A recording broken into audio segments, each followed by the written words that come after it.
Salut tout le monde, bienvenue dans le podcast du Campus Sud des métiers, Café Campus, dans lequel on va aborder tout un tas de sujets liés à l'alternance. Le salaire, la passion, l'apprentissage, les débouchés.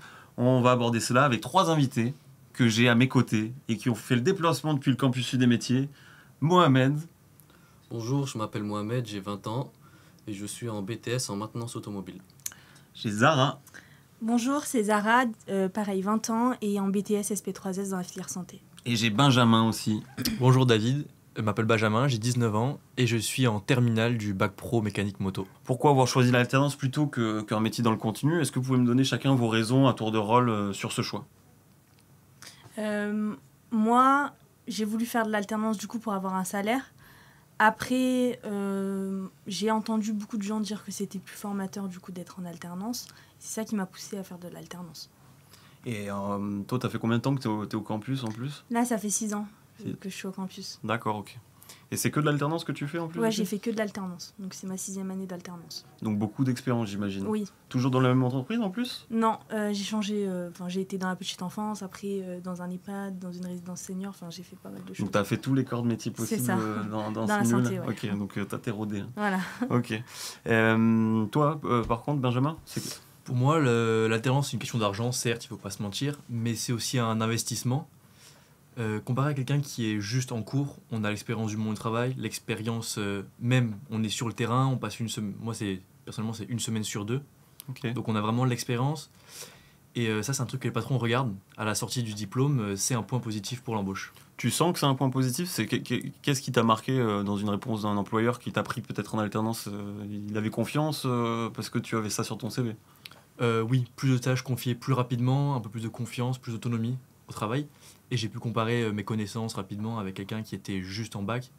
Et c'est vrai qu'on n'a pas la même vision de la mécanique. Donc, avec l'expérience du travail, on n'approche pas la chose pareil. Donc tu dis un petit peu que tu apprends plus finalement, parce que tu as à la fois la théorie plus la pratique en entreprise. Donc tu es doublement plus compétent qu'un mec qui est en continu, par exemple. Peut-être pas plus compétent, ça va dépendre aussi de la personne. Mais en termes techniques et manuels, il n'y a aucun doute. On est plus formé que les personnes qui sont en bac. D'accord. Et toi, Mohamed, du coup, ton choix de l'alternance, ça s'est fait sur quel choix, justement? Ça s'est fait sur... du coup, moi j'étais en bac général et à la fin du bac, c'était un peu compliqué. Du coup, pour casser la routine, c'était mieux de faire une alternance, histoire d'alterner le travail et l'école. Et aussi pour l'argent, Faut pas se mentir. faut pas se mentir. D'accord. Et est-ce que toi, à un moment donné, tu as hésité entre les deux systèmes? Qu'est-ce qui a fait changer la balance dans ton choix? Si tu dois me donner 3 raisons sur lesquelles tu as choisi l'alternance plutôt que le continu, ce serait lesquelles? C'est d'alterner les cours et le travail et de casser la routine et aussi pour l'argent. Ça c'est l'argument 1. Et toi, Zara, du coup, si tu dois donner 3 raisons pour lesquelles tu as choisi l'alternance plutôt que le continu, ce serait laquelle? Pareil, moi je vais dire le salaire. Les expériences qu'on a après être sorti d'un bac ou d'un CAP par exemple, on va être plus débrouillarde que celles qui sont sorties d'un CAP initial. Et la 3e raison, c'était un peu par dépit au début, parce que voilà, je ne savais pas quoi faire. Donc voilà, j'ai choisi l'alternance. Et toi, Benjamin? Moi, je rejoins un peu Mohamed. J'ai du mal à me concentrer sur l'école. J'ai besoin de bouger, besoin de me dépenser.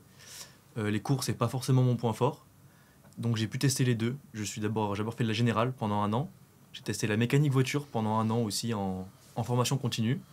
Et à partir de ce moment-là, ça m'a aiguillé, ça m'a orienté vers l'alternance, qui était un choix qui me paraissait bien compte tenu de mon envie de bouger, mon envie de casser la routine, comme il a dit, et de l'expérience que ça a apporté.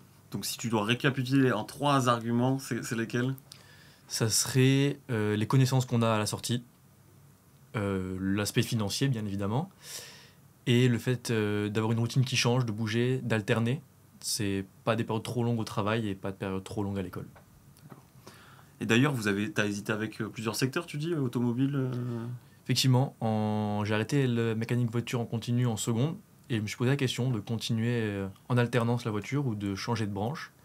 J'avais eu des bons retours de l'IFA de connaissances que j'avais qui m'avaient parlé. Et je me suis dit que c'était une bonne idée, qu'il fallait que je teste ça. Je suis quelqu'un qui aime bien expérimenter, tester de nouvelles choses, avoir plusieurs compétences. Donc au final, c'était un bon choix. Ok. Prochaine question, du coup. À votre avis, entre une expérience pro et un gros diplôme, c'est quoi le plus puissant sur un CV? Sur un CV, moi je pense que c'est l'expérience pro. Parce que voilà, on peut prendre, par exemple, on peut prendre un ingénieur qui va faire 8 ans d'études. À la sortie, il va avoir du mal à trouver du travail.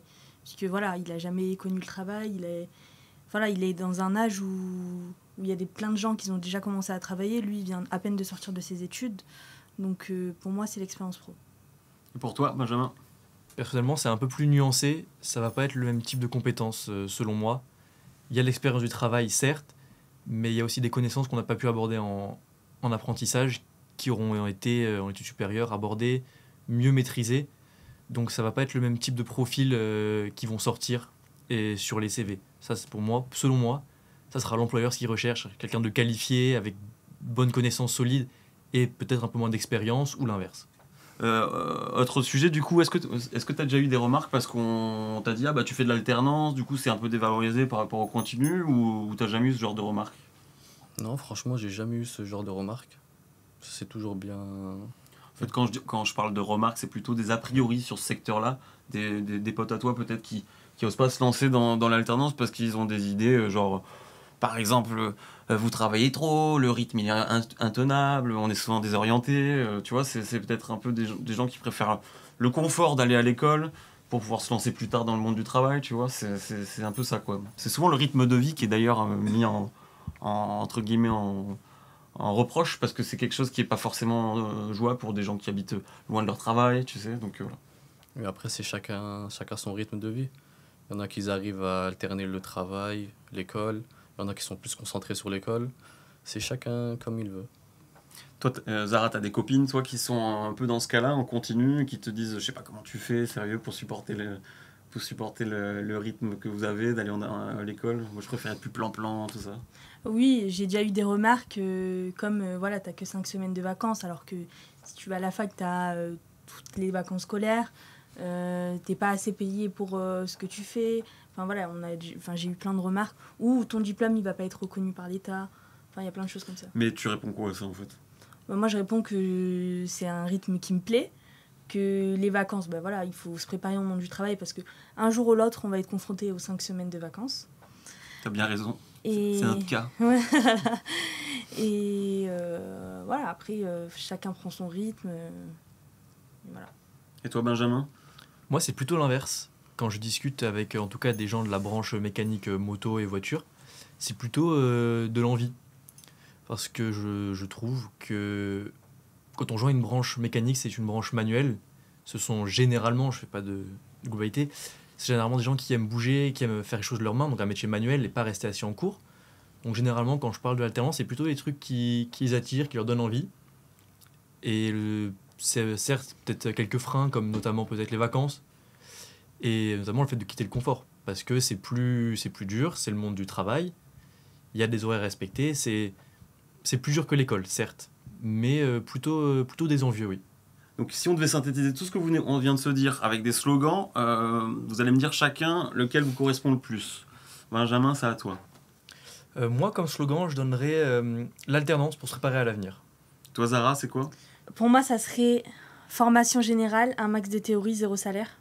Et toi, Mohamed? Pour moi, ça sera alternance, un max de taf, mais la paye arrive. Ça, on est pas mal.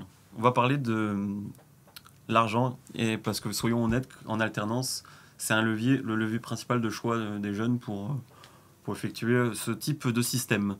Donc je vais vous poser des questions à tour de rôle sur ce sujet-là. Il n'y a pas de tabou, hein. On peut parler de tout. Donc la première question, Benjamin, c'est quoi le premier truc que tu as acheté avec ton salaire? J'ai acheté des Air Force. Voilà, c'était la première fois que je me payais moi-même mes chaussures. J'étais content de pouvoir m'acheter mes Air Force. Très bien. Mohamed, c'est quoi pour toi? J'avais acheté des outils Des outils pourquoi? pour travailler. En mécanique En automobile? mécanique auto. Donc toujours la passion. Toujours. C'est quoi comme type d'outil que tu as acheté? Clé à choc, des cliquets. des tournevis, des pinces, un peu de tout. C'était pour ton premier job, justement, ils te demandaient d'avoir ça ou c'est... Non, c'est personnel. Ok. Parce qu'en plus, sur ton temps libre, tu bricoles en plus en Exactement. mécanique automobile. Donc c'est vraiment une passion pour toi. Oui, c'est ça. Ok. Et toi, Zara, du coup? Moi, j'avais acheté une paire de chaussures. Je me rappelle, c'était mon premier salaire, j'avais 15 ans. Et du coup, voilà. Et c'est quoi le sentiment, du coup, que vous aviez quand vous avez votre premier salaire en poche? C'était quoi? Un sentiment de fierté? Ou vous la pétez un peu? Raconte-moi. Bah, moi, j'étais contente parce que voilà, on demande plus à ses parents. Voilà, on peut faire ce qu'on veut, on peut manger dehors. Enfin, voilà, il y a plein de choses qu'on a envie de faire à 15 ans et que les jeunes qui sont au lycée ne font pas. Toi, Mohamed, un sentiment un petit peu de fierté quand même, parce que tu me dis que tu as acheté ton premier matériel pour travailler et tout ça, donc c'est quel sentiment qui t'a traversé quand tu as eu ton premier salaire? Ouais, c'est de la fierté, c'est de la liberté. On est plus libre. L'argent fait la liberté. Ok. Et toi, Benjamin? Une envie de tout cramer. C'est vrai. Vas-y, raconte. À 15 ans, on n'est pas forcément mature. Quand à 15 ans, on touche son premier salaire, qu'on a 600 € le premier mois, on se dit waouh, ça c'est à moi, c'est mon compte. Effectivement, un peu de fierté parce que nos potes, ils sont pas forcément de salaire. Eux, ils sont au lycée, donc ouais, c'est. Donc, tu es en train de nous dire que tu as dépensé dans autre chose que des chaussures en même temps, quoi. Ah, j'ai acheté beaucoup de choses. Vas-y, énumère-les. J'ai acheté des motos, 4, 5. J'ai acheté un téléphone, j'ai acheté une télé. Avec un seul salaire. Ouais. Ok. T'es pas sûr, c'est là. Ok. Bon, ça marche. Il y a une autre question. Question de préférence. Tu préfères quoi? Gagner moins, mais avoir de l'expérience ou l'inverse? L'inverse. C'est Je vrai? préfère gagner plus et pas avoir d'expérience. Et toi? Pareil, l'argent. Et toi? Pareil, hein. Il faut l'argent. On fait D'accord. tout pour l'argent. L'espérance. Est-ce que ça vous est déjà arrivé? Bon, on revient sur la question qu'on a posée tout à l'heure. Est-ce on vous a déjà dit l'alternance c'est trop dur, t'as pas de vie? Est-ce que t'as déjà eu ce retour-là par un de tes potes? Après, moi, j'ai eu des horaires un peu quand t'as 15 ans. Et... Enfin, avant 16 ans, on a des horaires un peu aménagés, donc on fait des demi-journées et on fait pas vraiment un 35 heures. Après, quand j'ai commencé à faire un 35 heures, après, c'était des horaires de bureau, 9h, 17h et le week-end. Donc on était... Enfin, j'avais pas le même rythme que mes copines. Par exemple, les vacances, moi, il fallait que je pose mes vacances. Alors qu'elles, voilà, elles voulaient sortir et tout. Moi, je disais non, je travaille. Donc c'est ça, c'était un peu compliqué, mais après, on s'y fait. Ok. Après, j'imagine que tu t'es fait des copines qui étaient en alternance et Voilà. que le tour était joué, quoi. Après, voilà, c'est ça. Et toi, Benjamin, du coup? J'ai oublié la question. Bah, en fait, est-ce qu'on t'a déjà dit t'as plus de vie parce que tu fais de l'alternance? Non, on m'a jamais dit ça. Non, parce que mes potes sont aussi en alternance, la majorité. Donc on est tous dans ce milieu, donc il n'y a pas ce genre d'interrogation. Et puis comme on l'a dit, c'est un 35 heures. On s'accommode, on a rien à faire avec. Alors effectivement, moi je travaille le samedi, donc je suis un peu décalé. Je décale du week-end.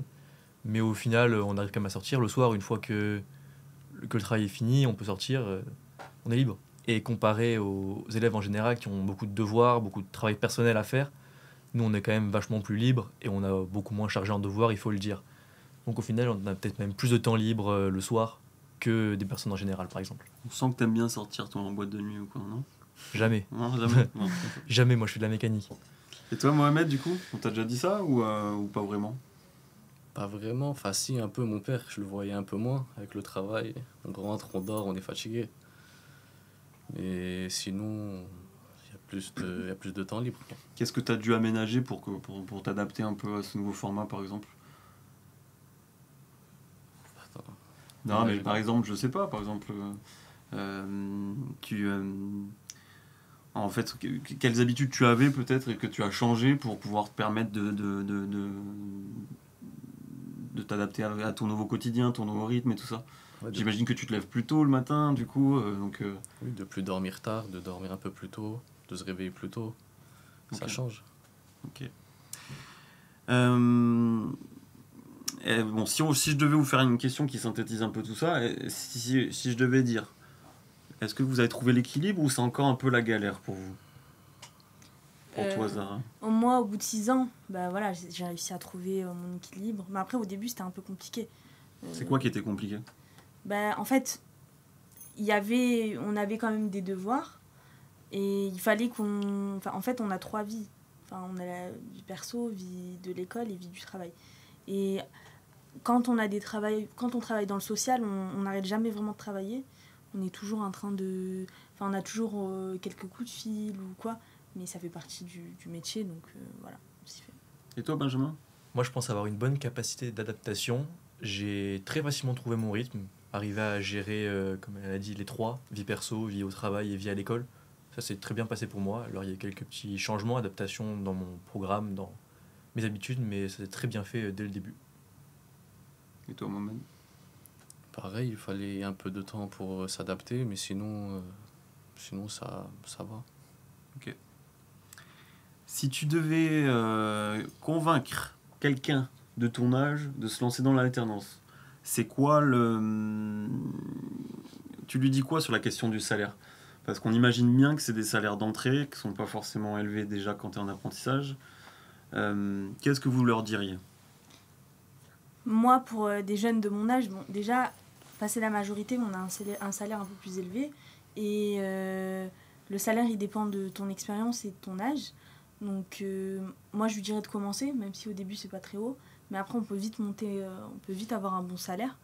Après, voilà, si c'est la question du salaire, on peut faire des heures supplémentaires. Enfin, on peut aussi négocier son salaire avec son patron, même si on est en alternance. On a le droit de demander des primes. Et, Je te coupe, mais est-ce qu'on a le droit de négocier un salaire en alternance avec son patron Moi, c'est ce que j'ai fait. Par exemple, si j'avais mon ancien patron qui me payait tant, moi, j'allais pas signer chez un nouveau patron alors qu'il me payait en fonction de la grille. Ok, d'accord. Et toi, Benjamin, du coup? Pour inciter les gens à se lancer, Ouais.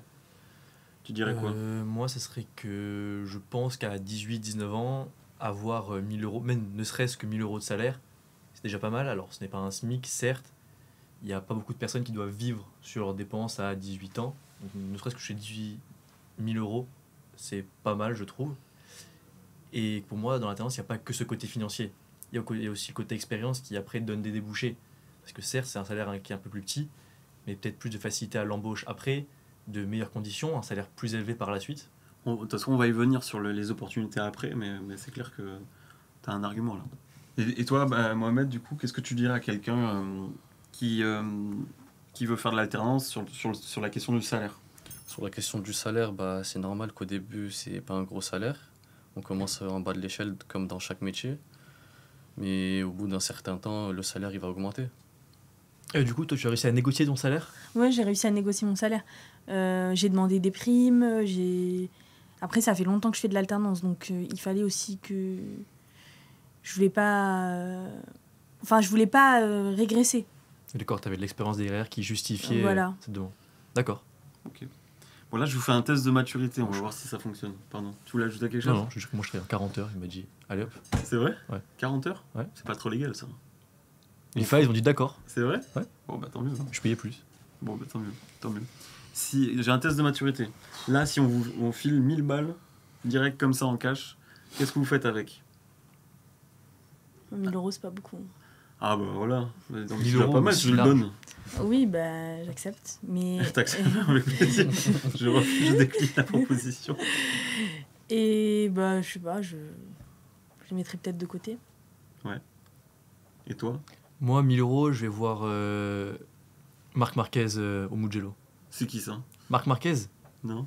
On est où? Vas-y, dis-moi, précise. 8 fois champion du monde en MotoGP. Ah, c'est le Valentino Rossi de moderne, quoi. C'est ça, en fait. Plus que Valentino Rossi, mais... Je pense pas. Hein. Plus que lui. Et toi, Mohamed, tu fais quoi? Là, je mets 500 euros de côté. Et le reste, je fais plaisir à la famille, aux amis.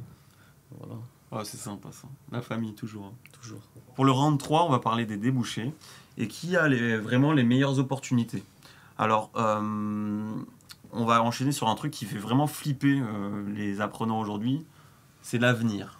De quoi est constitué l'avenir? C'est vrai qu'on est souvent dans le flou quand on te demande qu'est-ce que tu veux faire plus tard, mais on va essayer de se projeter dans vos métiers, dans vos filières qui sont toutes différentes. Et on va faire un mini-jeu, ok? Est-ce que tu peux, en alternance, tu es obligé de bosser là où tu fais ton stage? Est-ce que c'est vrai? Non. on peut faire son stage quelque part et travailler ailleurs. Benjamin, c'est quoi ton avis? Ce que tu appelles stage, c'est l'entreprise qui nous prend là maintenant. Exactement. C'est-à-dire que si tu es pris en alternance, est-ce que tu es obligé de bosser de là où... Voilà. Non, on n'est pas obligé. Ça comporte quand même pas mal d'avantages, comme le fait que le patron vous connaît, l'équipe sait ce que vous valez, il y a déjà plus de confiance, plus de responsabilité. Et de plus, il y a une prime à l'embauche d'un passage d'un prenant à un CDI. Ok. Et c'est une prime qui est intéressante quand même? C'est toujours intéressant une prime. Ouais, mais tu peux en dire plus? Ça Non, je la consiste connais en pas. quoi? Je la connais pas. Ah, tu la connais pas? Bon, on laisse tomber. Je sais qu'il y a une prime. Je sais que quand on passe d'un apprentissage à un CDI, il y a une prime, D'accord, on ok. touche une prime. Ok. Mais je sais pas combien. Eh, Mohamed, écoute-moi. En alternance, est-ce que tu es obligé de rester dans l'entreprise qui t'accueille ou pas? Ou tu peux aller voir ailleurs, entre guillemets? Non, tu peux voir ailleurs. Mais personnellement, moi, je préfère rester dans l'entreprise où je suis parce que je suis à l'aise avec le patron, avec les autres Collègue, quoi. collègues. Voilà. Ok. Et une fois diplômé, selon vous, c'est plus simple de trouver un taf qu'un étudiant classique ou pas? Pour moi, oui. Si on a fait les mêmes études et que le patron a 2 CV, par exemple, le patron il a un CV pour quelqu'un qui a fait un BTS en alternance et quelqu'un qui a fait un BTS en initial, moi je pense qu'il va prioriser la personne qui a fait de l'alternance, puisqu'elle a de l'expérience et voilà, elle est déjà dans le monde du travail. Ok. Benjamin, un avis sur la question? Pour moi, aujourd'hui, il n'y a pas de doute. L'expérience est plutôt priorisée par rapport au diplôme. Dans une certaine mesure, bien évidemment. Mais pour moi, l'expérience prime, oui. Ok. Mohamed? Pareil, l'expérience. C'est Toujours l'expérience qui l'expérience? fait tout. Ok. Est-ce que un diplôme sans expérience pro, ça peut suffire? Pour moi, ça peut suffire. Ça dépend en fait. Mais avec de l'expérience, c'est mieux. On va pas se mentir, tout le monde préfère choisir quelqu'un qui a déjà travaillé, qui connaît déjà, qui a déjà travaillé dans ce domaine-là, plutôt que quelqu'un qui a jamais travaillé. Pour moi, ça va dépendre de ce que le patron recherche. J'ai plutôt tendance à penser que le patron priorisera l'expérience. Mais ça va être son jugement. Et ça peut tout à fait suffire, oui. J'ai pas de doute sur le fait qu'on trouve quand même un travail dans cette branche. C'est un secteur qui est toujours en activité et qui n'a pas de baisse. Il y aura toujours autant de demandes de personnel. Donc pour moi, avec un diplôme simple, on arriverait à trouver un travail quand même. Ok. Et toi, Mohamed, t'en penses quoi? Ouais, avec un diplôme simple, on peut déboucher sur un emploi. Même si on n'a pas l'expérience, c'est possible, tout est possible. Ok. Et là, je vais faire des questions un peu plus directes sur chacun de vous. Bon, Benjamin, si tu te vois dans ton avenir idéal dans 2-3 ans, ce serait quoi? Ça serait sur les paddocks de course. Là, je passe mon diplôme à la fin de l'année. Ensuite, j'aimerais m'orienter sur le TEAVM que propose BMW. Ils ont leur propre école qui se situe à Paris. C'est un diplôme qui se fait aussi en alternance en 2 ans. Et après, les paddocks de course, les écuries, recherchent dans ces formations-là des mécanos à prendre en apprentissage et après à envoyer sur le terrain. Tu sais à peu près un peu les missions que tu pourras avoir en tant que mécano? Ce serait vraiment mécanicien moto, du coup, pour le coup? Oui, Ok. ça peut aller de la préparation de la moto pour la course, donc avant les saisons, à mécanicien dans les paddocks pendant les courses. Ok, donc c'est toujours en lien avec ce que tu fais actuellement. C'est toujours en lien avec ce que je Ok. fais. Toi, Zara, ça serait quoi? Si tu avais un truc qui te fait rêver, le top du top dans ce que tu recherches, ça serait quoi? Pour moi, c'est la direction d'un établissement. C'est ce qu'on vise après le master. Donc voilà, j'espère. Mais c'est assez large le sanitaire et social. Tu peux me dire un peu plus quel type d'établissement que tu as en tête? Tu peux être directrice dans quel domaine en fait? Parce qu'il y a tellement de domaines dans le sanitaire et social que je ne sais plus où donner de la tête. Dans le sanitaire et social, on a une variété d'établissements énorme. Donc on peut travailler dans des agences d'aide à domicile, dans des structures d'accueil, donc de jour, des EHPAD, on peut travailler dans des résidences seniors, dans des associations pour les violences faites aux enfants, aux femmes. D'accord. Et tout ça. Donc, Si tu as un domaine que tu privilégies par rapport à l'autre, ce serait quoi là? moi, ça serait plus dans un EHPAD. Parce que voilà, j'ai toujours travaillé avec des personnes âgées. J'avais toujours eu ce lien social avec les personnes âgées. Ok.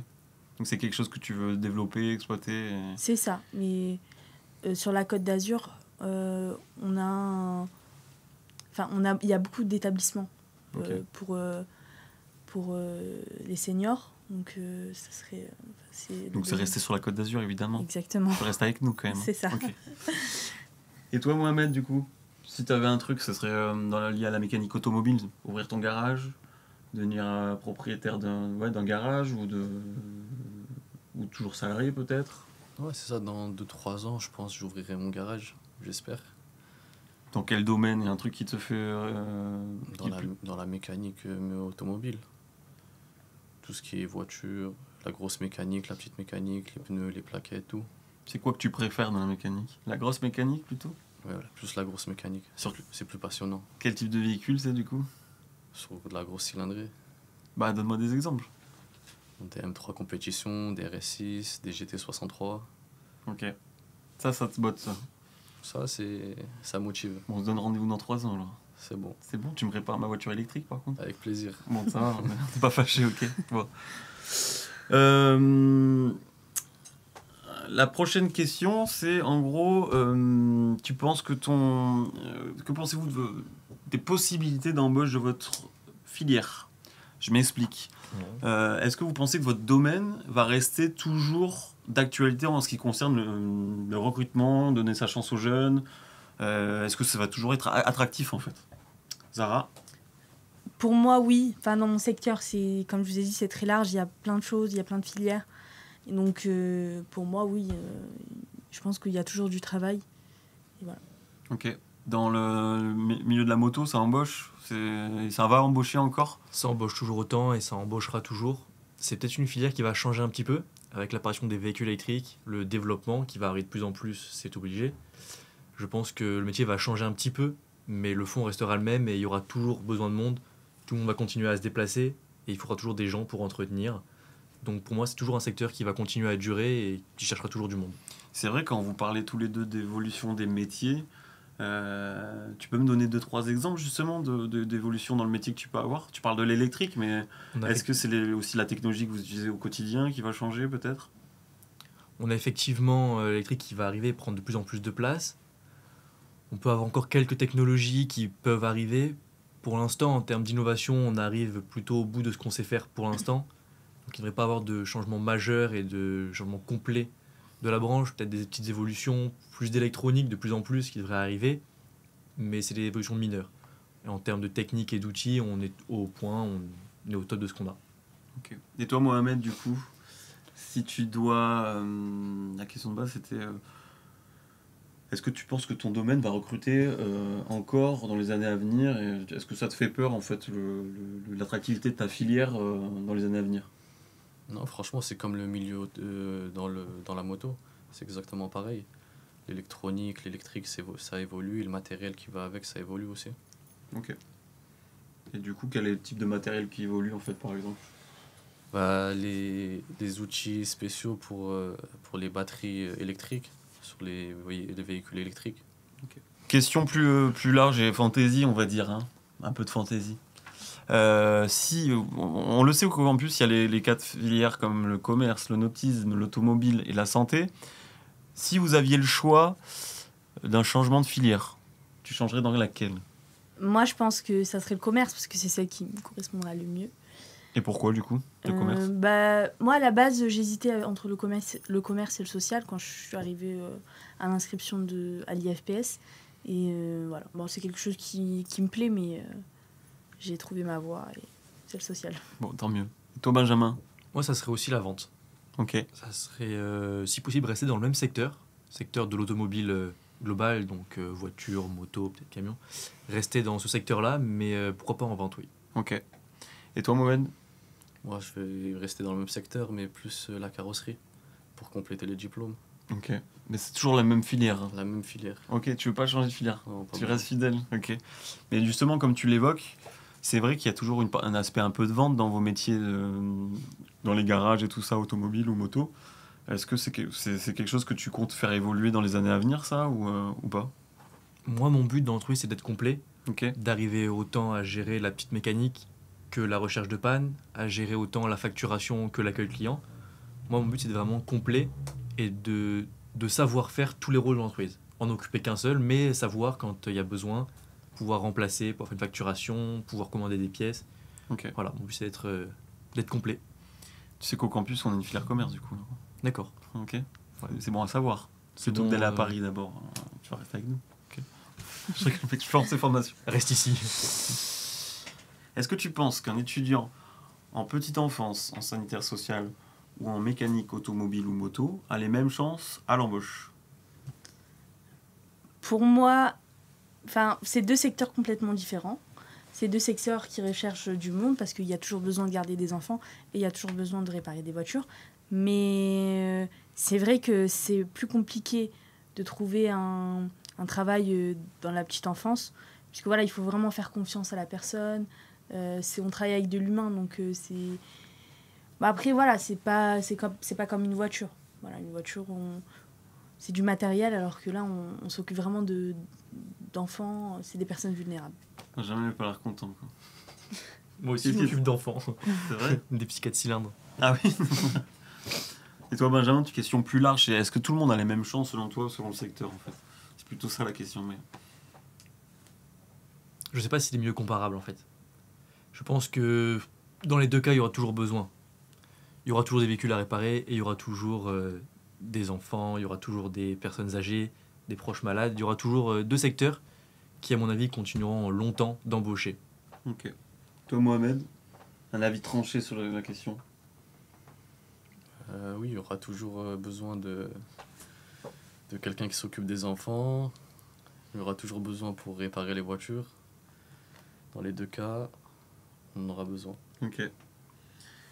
Donc là, on va passer au thème que tout le monde connaît finalement, c'est le campus Sud des métiers. Qui ne connaît pas le campus Sud des métiers dans la région? Moi, je me demande. Tu le connais, toi? Non? Ça va. Ça fait juste 7 ans que tu y es, quoi. C'est ça. Ok. Donc du coup, on va parler du campus Sud métier. Ce ne sont pas juste des murs, c'est le lieu qui vous accueille. Allez, c'est quoi, une fois sur 2 semaines à peu près, dans le rythme, si on a un rythme commun. Et vous êtes dedans depuis quelques années maintenant. Donc on va poser des questions sur savoir qu'est-ce que vous aimez bien dans le campus et qu'est-ce que vous aimez peut-être moins. Bon, on va essayer de ne pas trop en parler de ça. Quelles sont les 3 choses qui vous ont attiré au campus? En fait, c'est-à-dire, en fait, si La tu formation. c'est la formation. J'aurais fait dans une cave, ça aurait été pareil. Hein. Ah bon? Non, quand même, Bah, t'exagères. Non, les locaux sont beaux, mais c'est pas le campus qui m'a attiré. Ok. J'ai pas regardé le lieu, c'était la formation qui m'intéressait. Toi, t'es un passionné, tu voulais faire ça à tout prix. C'est la formation qui m'intéressait, ouais. Ensuite, t'as 2 choses qui tu peux dire du campus. Les ateliers, les formateurs, comment ça se passe? On a des bons formateurs, surtout en mécanique. Ok. Dédicace à Monsieur Jouguet, s'il écoute. C'est un très très bon prof de mécanique. Et certes, les locaux sont très beaux, tout est neuf, les infrastructures sont belles, les ateliers sont beaux, bien équipés. Donc c'est sûr que ça fait plaisir d'apprendre dans un bon cadre comme ça. Et les à côté autour du campus, autour de ta filière, c'est quoi? Il y a des choses qui te plaisent? Par exemple, tout le monde l'a vu, le parvis pour chiller au milieu, là, il est sympa, non? Très sympa ce Paris, pour prendre le soleil entre midi et deux, c'est agréable. Bon, tant mieux. Toi, Mohamed, c'est quoi? Si tu dois donner 3 choses qui t'ont plu avant de t'engager au campus. Déjà, t'as connu comment, toi, tu l'as eu comment l'information jusqu'à toi? C'était grâce à un professeur dans mon lycée. Il Ok. m'en a parlé. T'étais dans quel lycée? J'étais au lycée Thierry Monnier Ok. à Nice. Et du coup, ça m'a intéressé et je suis venu visiter. Il y avait les journées portes ouvertes. Ok. Et du coup, après, je me suis inscrit. Et du coup, tu t'es inscrit, et là, depuis que tu as intégré, c'est quoi qui te plaît? C'est le cadre? Tu m'as dit tout à l'heure que t'habites à 5 minutes du Ouais, campus, donc c'est central dans Nice, non? C'est la première chose, ça, c'est à 5 minutes de chez moi. Du coup, ça m'arrange plus. Tu peux me rappeler, t'habites où? J'habite côté de la voie rapide, à Ok. côté du campus, Ok, d'accord. Dans Nice, quoi. dans Nice. Ok. Et après, si t'as 2 choses qui t'ont plu, je sais pas, par exemple, les équipements qui te mettent à disposition en atelier, est-ce que sont bons? Ouais, les ponts, l'atelier il est neuf, l'outillage il est presque neuf. C'est propre, c'est grand, c'est spacieux. Tout est bon. Ok.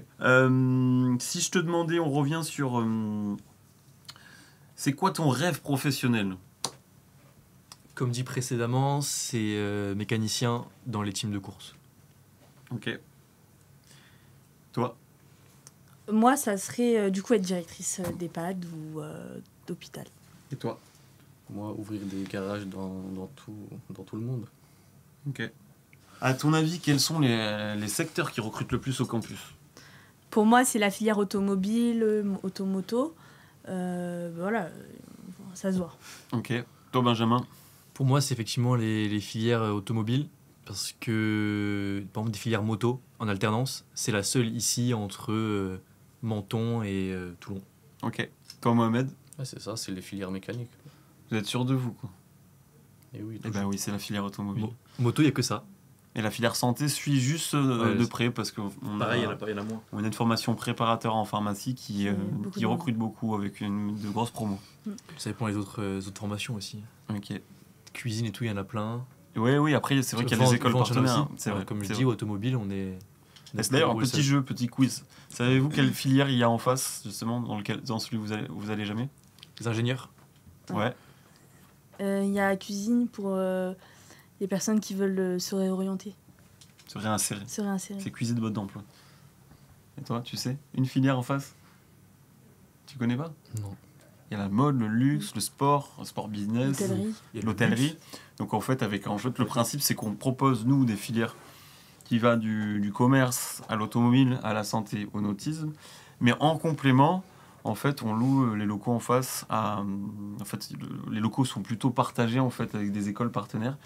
Dans des filières comme celle-ci, ça permet de proposer une offre vraiment globale à n'importe qui cherche une alternance sur la Côte d'Azur, quoi. C'est pas forcément de l'alternance. Chacun, vous avez un formateur de cœur. C'est le moment de l'annoncer. Chacun votre tour. Quelqu'un qui vous a marqué, quelqu'un qui vous a plu parce que vous avez bien été accueilli à l'arrivée, il vous a donné les bons conseils, il est là dès que vous avez besoin de lui. Ce serait qui? Mohamed. C'est toi le premier. Attends. Zara, du coup. Faut retourner les blancs. Moi, j'en aurais deux, donc deux formatrices. Ok. Ça a été des formatrices que j'ai connues du coup quand je suis arrivée il y a 6 ans et qui ont suivi toute mon évolution parce que c'est vrai qu'au début c'était pas facile et après on prend en maturité et on devient des nouvelles personnes. On attend les noms de ces personnes. Ah, donc c'est Madame Lupo-Guestin et Madame Bouvet. Ok. Et c'est quoi le critère que tu as d'attente chez un formateur? Parce que quand on était à l'école avant, c'était plutôt très scolaire, tout ça. Là, j'ai l'impression que ça va un peu plus loin. Tu peux m'en dire plus? En fait, c'est des formateurs qui sont professionnels, qui sont toujours professionnels ou qui ont été professionnels. Donc, ils ont toujours une activité. Donc, c'est vrai qu'on a... Enfin, voilà, c'est pas des profs qui ont fait 5 ans d'études et qu'après, ils n'ont pas d'expérience dans le métier. Là, c'est bien parce qu'ils savent ce qu'ils disent, ils savent ce qu'ils apprennent et voilà. Ok. Toi, Benjamin, du coup? Moi, ça serait mon professeur de mécanique et technologie, Monsieur Jouguet. C'est un très bon formateur. Il a tous les points que j'aime et que je recherche chez un bon professeur. Il est à la fois ludique et sympa avec les élèves, tolérant, mais à côté de ça, je trouve qu'il est très bon en mécanique, beaucoup de connaissances, et il est très pédagogue surtout. Donc avec lui, on passe des bons moments, mais on apprend aussi beaucoup, et de la manière qui, moi, me convient en tout cas. Ok. Et toi, Mohamed? Si tu as un nom de formateur qui t'a marqué? Monsieur Christophe Carodano, Ok. très bon formateur, il explique bien, il donne envie d'apprendre. Et voilà. Ok. Et pour aller plus loin, justement, tu me parles de projets au campus. Ça me fait penser à des sujets qui sont liés un peu à votre scolarité. Tu me disais il y a quelque temps que tu partais en mobilité internationale, non? C'est ça? Tu vas découvrir un pays? C'est ça, dimanche je pars en Finlande du coup avec 2 copines de ma classe. Donc c'est cool. On part pendant 2 semaines pour apprendre un peu l'anglais déjà Ouais. et voir comment ça se passe dans d'autres pays, dans les établissements d'école. Comment t'appréhendes ça? T'es impatiente, stressée? Ouais, franchement je suis impatiente, je suis contente. Ça nous fait du bien aussi de prendre du recul et de partir loin de l'école et loin du travail qu'on a ici. Et ça nous fait découvrir un autre pays. Et le type d'entreprise, c'est le même type d'entreprise que tu as en fait actuellement? C'est ça, mais d'un pays à un autre, il y a des manières de travailler différentes, on a des législations différentes. Donc c'est bien d'apprendre tout ça et ça fait un plus dans le CV. Tu connais un mot en finlandais? Pas du tout. C'est pas grave. Toi, Benjamin, tu as des activités extrascolaires, on va dire, qu'on impose dans ton année? Il y a un truc qui t'a marqué? Non, je n'ai pas participé au projet de mobilité. Je parle pas forcément de mobilité, ça peut être une visite à un événement, participer à la rénovation d'une moto sur un projet particulier, je sais pas, ça peut... Est-ce que vous êtes sollicité des fois sur des sujets qui sortent un peu du cadre des cours? Un podcast. C'est vrai? Bah, ça, c'est vrai qu'un podcast, c'est original. Ou un shooting photo, par exemple. Ah, bah, tu peux parler de ça. Tu peux me parler du shooting photo que tu as participé? Ouais. Vas-y, bah alors dis-moi en plus. On a fait un shooting photo pour promouvoir les différentes filières, pour donner envie avec des mises en scène, pour mettre en valeur les filières et montrer que tout le monde peut accéder à ces branches. Et comment t'as trouvé l'opération? Ça va? C'était bien ou c'était stressant? Stressant, non. Je crois que c'était une bonne idée, que c'était bien de faire ça, c'était une bonne manière de montrer ce qu'on faisait. Ok. Et toi, Mohamed, il y a un truc sur lequel tu as participé que tu étais content? Là, tu m'as parlé de Christophe Carodano sur l'histoire de 4L. Ouais, sur les 4L. Tu peux m'en dire plus? On a préparé 2 4L cette année pour le 4L Trophy. Et j'ai participé à la partie mécanique, tout ce qui est mécanique, on a refait le moteur à neuf. Et les carrossiers, ils ont fait toute la carrosserie. Donc, c'est-à-dire que c'est vraiment... les 4L sont arrivées limite détruites et vous les avez rénovées de A à Z C'est ça. pour les faire partir, c'est ça? C'est ça. Donc en gros, je sais qu'il y a de la carrosserie aussi. Ouais. Donc il y avait... tu peux m'en dire plus en fait? C'était un truc collaboratif en fait. Ouais, c'est ça. Les mécaniciens, ils s'occupaient de la partie mécanique. Et une fois la partie mécanique finie, c'est parti en partie carrosserie. Ok, ça marche. Un petit jeu mini débat. Si Benjamin, tu devais convaincre Mohamed d'arrêter l'automobile et de se lancer dans la moto, tu lui dirais quoi? Moi, je dirais que déjà, premier point, c'est moins sale. Pouvoir tester les deux, essayer les deux. Les ateliers de moto sont beaucoup plus propres. On tombe sur beaucoup moins de véhicules dégueulasses à se salir. Alors ça, moi, c'est un truc que je préfère. J'ai du mal à foutre les mains dans un endroit dégueulasse sous la voiture. Et deuxièmement, il y a ce côté que j'aime bien, c'est que généralement, les gens qui ont une moto, c'est par passion. La majorité des motos, surtout, c'est de la passion. C'est des gens qui aiment leur véhicule, en prennent soin et ont l'esprit motard, donc ça rassemble. Parce qu'il n'y a pas beaucoup moins en voiture, à part dans les branches particulières. Tu réponds quoi à ça? Là, il faut que tu clashes. Hein. Qu'est-ce que tu réponds à ce qu'il vient de te dire? C'est pas si sale que ça, les voitures. Ça dépend de la personne, ça dépend comment tu travailles. Tu peux nettoyer ton endroit de travail, tu travailles proprement. Il y a plus d'espace dans les voitures. C'est pas petit comme la moto. Plus d'espace pour travailler. Et après tout, c'est une passion. Chacun sa passion. Et Zara, du coup, si tu dois les clasher les deux, là, qu'est-ce que tu dirais? Moi, je dirais que je suis dans mon bureau, il n'y a pas de propre ni sale. Enfin, c'est propre. Et voilà, je vois des gens, je fais 9h-17h. Je suis tranquille. Ok. D'ailleurs, si on va un peu plus loin dans... Moi, si j'aurais quelque chose à dire sur le sanitaire social, qu'est-ce que tu me répondrais à ça?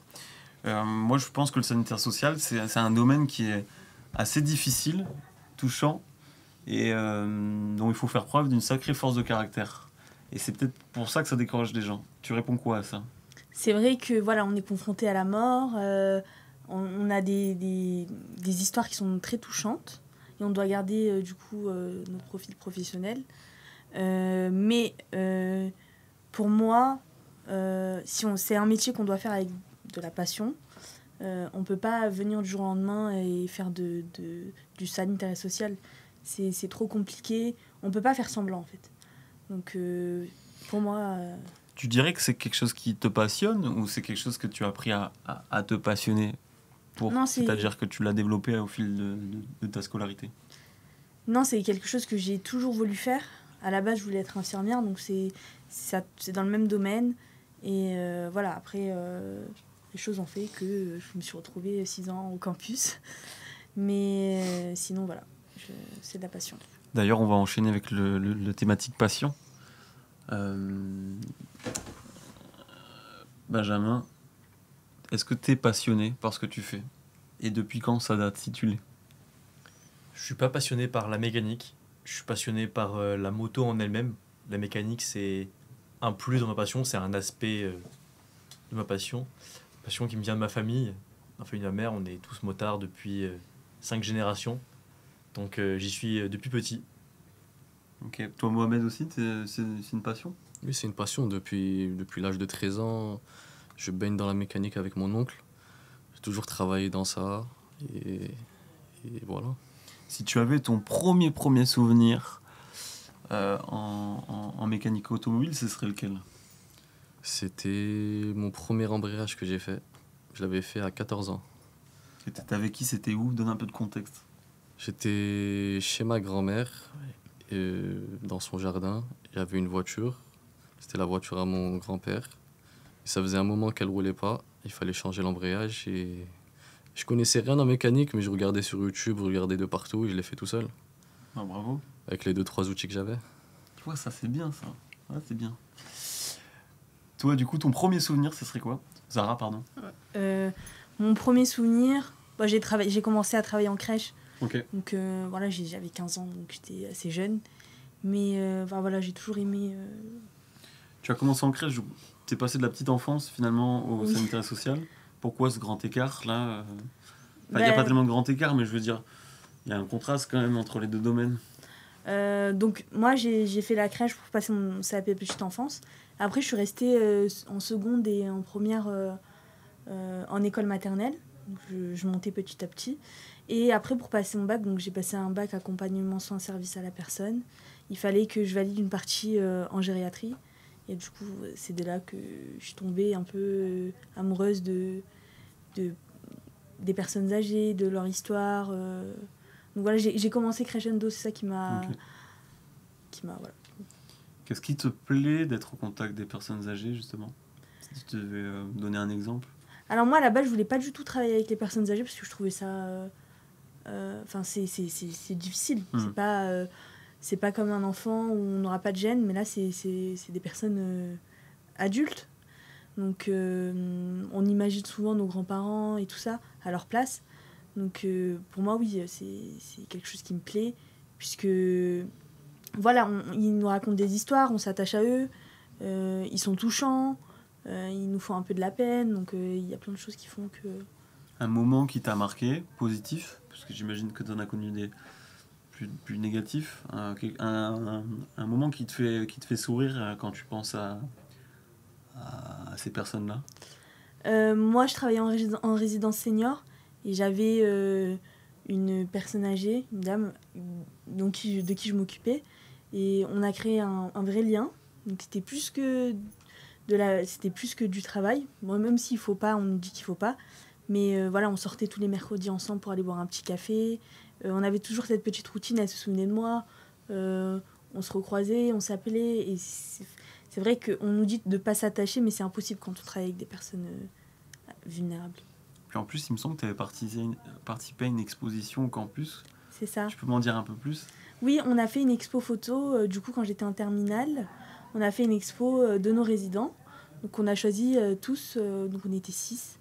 Et on a toutes choisi 2 résidents prendre en photo. Et on a raconté leur histoire. Elles étaient venues au campus, non? Et après, voilà, moi j'ai ramené les résidentes que j'ai pris en photo avec d'autres résidents. Et ils sont venus visiter l'expo au campus. Super. On se souvient, c'était un super moment, Ouais, ça. intergénérationnel. Donc. Ouais, c'est top. Toi, Mister, ton premier souvenir de mécanique moto? Bon ou mauvais? Bah, on va commencer par le mauvais alors. La jante de PCX 125 que j'ai mangée la première semaine du travail. Je devais changer le pneu, j'ai mal mis la jante dans la machine, j'ai explosé la jante. Voilà, le patron était très content. 3 jours de travail, il a pas dû arrêter d'avoir pris un apprenti. Et maintenant, un sujet positif quand même. Maintenant, un bon souvenir, la première fois que j'ai fait de la mécanique, après avoir commencé l'apprentissage, dans le garage d'un pote sur ma 50, on avait changé un carbu, on connaissait rien, on n'était pas prêt. On avait un tournevis, une pince, on y avait passé une après-midi entière, et c'est toujours un très bon souvenir. Ton premier outil que tu as eu en main, c'est lequel? Un marteau, simple, efficace, le besoin de tout mécano, ça. Ok. Et toi, c'est quoi? Disqueuse. Ok. Toi, c'est quoi? Bah, moi, un biberon. Oui, bah, c'est pas mal déjà. C'est pas Un mal. marteau aussi. Ok. Est-ce que tu faisais quoi avec le marteau du coup? Parce que bon, un marteau en mécanique. Un marteau, ça fait tout. Non, le marteau, il va globalement servir sur les pièces métalliques qu'on n'arrive pas à sortir. Sortir des roulements, décoller des carters. Un moteur, quand ça chauffe avec l'huile, les joints, ça a tendance à plus vouloir bouger. Ça sèche. Donc le marteau, il est bien utile certaines fois. Et toi, la disqueuse, pour quoi faire? Pareil, pour sortir les boulons qui foirent, pour couper la ferraille. Ça sert à tout, la disqueuse. Ok. Et le biberon, ça sert à quoi? Peut-être à nourrir. Ouais, peut-être. Sortir les carters. Et si vous deux, respectivement, ta première voiture et ta première moto, c'est quoi? Moi, c'était une Beta 50, toute neuve. Ok. Et toi? Golf 5, 2 litres 140. Ok. Ça roule bien ça? Ça marche. Ok. 140 jours. Putain, il a pas le temps. Et toi, ton. Une première voiture. Ouais. Non, ton premier enfant. Je t'embête. Conclusion. La vérité sort de la bouche des étudiants. Ok. Bon voilà, là on a bien rigolé. Mais surtout, on a appris que l'alternance, ce n'est pas juste un plan B, c'est surtout un plan A, et on l'a clairement compris. Donc je vais vous poser quelques questions finales, parce que vous avez quand même un peu d'expérience, mine de rien, maintenant dans vos formations respectives. Et si tu avais un message à envoyer à ton toi, donc du coup il y a 7 ans, parce que toi ça fait 7 ans que tu es au campus, qu'est-ce que tu te dirais? Est-ce qu'il y a des choses que tu ferais différemment, des choses que tu ne changerais pas, des choses que tu regrettes? Les choses que je regrette, on va dire que c'est mon attitude. J'ai été perturbatrice au CAP. Enfin, voilà, quand on commence et qu'on a 15 ans, c'est un peu compliqué. Mais voilà, on se responsabilise, on prend de l'âge, on prend de la maturité. Et avec le travail, on apprend à être plus mature, à savoir se tenir, puisque c'est compliqué quand tu as 15 ans, tu sors du collège. C'est pas la même chose que quand tu vas travailler, que tu as des collègues et pas des amis de classe. Ok. Benjamin, fixe sa caméra. Tu parles à l'homme que tu étais il y a 3 ans. Et tu nous dis ce dont tu es fier, ce dont tu es moins fier, ce que tu regrettes, ce que tu ferais différemment. Qu'est-ce que tu lui dirais? Je lui dirais persévère, continue. Tu te rendras compte que le diplôme c'est important et que tu peux pas tout arrêter comme ça. Hein. D'expérience, ça marche pas et surtout dans les jobs pas sympas. Donc continue à bosser et lâche rien. Mohamed, regarde la caméra et tu dis... Qu'est-ce que tu dirais à l'homme que tu étais il y a 3 ans? Qu'est-ce que tu lui dirais? Je lui dirais qu'offre bien ton argent et arrête de dépenser pour rien. Très bien. Zara, du coup, qu'est-ce que tu dirais à ton toi d'il y a 3 ans? Moi, je lui dirais de persévérer, d'être plus assidu en cours et d'écouter les profs, c'est pas pour rien. Ah, c'est pas mal ça. On arrive à la fin de ce podcast qui a été très enrichissant. Je remercie à tous les invités du jour. Et comme rituel, je pose cette question à tous. Si vous aviez un mot pour définir l'alternance, ce serait lequel? Zara, je te laisse conclure. Pour moi, ça serait salaire. À toi. Moi je dirais simplement vive l'alternance. Moi, je dirais charbon. J'espère que ce podcast vous a plu et que le sujet vous a intéressé. Si vous voulez plus d'informations sur les filières et formations concernées par nos apprenants, c'est disponible sur notre site web www.campusudemetiers.com. Autrement, nous sommes disponibles sur tous les réseaux sociaux, de TikTok à Insta en passant par LinkedIn ou Facebook, sur lesquels vous pourrez trouver la vie du campus et des épisodes de ce podcast. Merci à tous et à bientôt dans Café Campus.